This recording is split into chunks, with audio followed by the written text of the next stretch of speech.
High, আজকে তোমাদের আমি শোনাব একটি সত্যি ভূতের ঘটনা। শ্মশানের পথ। মাদারীপুর জেলার এক গ্রামে এই ঘটনাটা ঘটেছিল বলে অনেকে বলে। গ্রামের পাশেই একটা পুরনো শ্মশান ছিল। গ্রামের লোকেরা দিনে সেখানে যেত, কিন্তু রাত হলে কেউ যেত না। একবার গ্রামেরই করিম নামের এক যুবক সাহস করে রাতে ওই পথ দিয়ে শর্টকাটে বাড়ি ফিরছিল।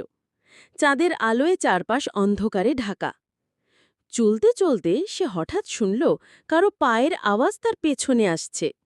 সে থামল, কিন্তু আওয়াজও থেমে গেল। আবার হাঁটল, আবার আওয়াজ। পেছনে তাকাতেই বুক কেঁপে উঠল। একজন মহিলা সাদা শাড়ি পরে দূরে দাঁড়িয়ে আছে। করিম দ্রুত হাঁটতে লাগল। হঠাৎ বাতাস ঠান্ডা হয়ে গেল, চারদিক নিস্তব্ধ। তারপরই সে দেখল মহিলাটা সামনে গিয়ে দাঁড়িয়ে আছে। তার মুখ ঢাকা, শুধু লম্বা চুল।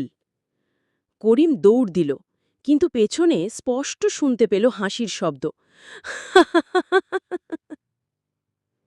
সে অবশেষে গ্রামে পৌঁছে অজ্ঞান হয়ে পড়ল। পরদিন সকালে গ্রামবাসী তাকে অচেতন অবস্থায় পেল। শরীরে কোনো আঘাত নেই, কিন্তু মুখ একদম ফ্যাকাশে। করিম এরপর আর কখনো রাতে ওই পথ দিয়ে যায়নি। এখনও গ্রামের লোকেরা বলে, শ্মশানের ওই পথে রাত হলে অচেনা মহিলা ডাক দেয়, এই যে, দাঁড়াও।